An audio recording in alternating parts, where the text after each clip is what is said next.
Okay, so here we are. This is the battery compartment. You saw the trailer before. There's 8 batteries in here. I have room for 12. I took the other ones back to I was going to play with, but the winter, well, it's another story.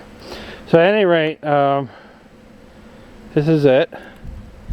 This is 8 batteries. They're the T105 REs. Last winter, I put those panels down thinking, ooh, I should do the safe thing and put them down so they don't actually get damaged by any rocks or trees. Or doing that actually was the stupidest idea, and yes, you could put it on my comments, you were a stupid thing. So I put those down, so which meant basically it was hardly anything going to these batteries, and some of them froze. Matter of fact, they all froze because the charge got so low, and they cracked on the outer ones. The inner cells did not crack, only the outer corners. So I ended up getting the goop, the automotive goop, and sealed all the corners with goop and covered it over with monster duct tape or gorilla duct tape, and then went over it again with another layer of goop. Did all the batteries, refilled them with fresh sulfuric acid battery fluid, and after that process I had 1, 2, 3, 4 cells that continued to leak. So this was one of them. Has the X on it, so I know when I look in there and see nothing, that it didn't work.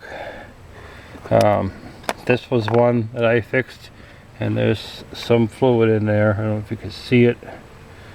There's some fluid down a little low, but some of them seem like they leaked more. This one is good. So while I have it open, I'm going to check out the hydrometer and see where we're at with it. So that's where, whoops, and engine jump motion. Ah, yeah, there you are.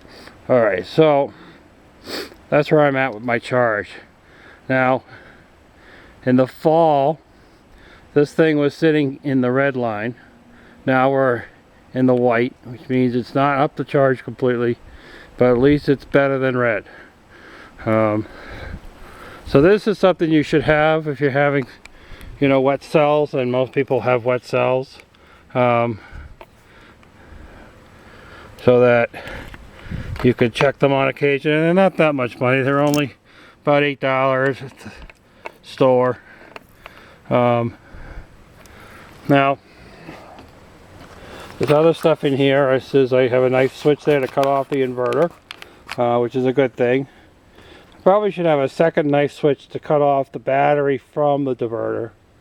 That would be a good idea. Maybe my next step, maybe I'll do that.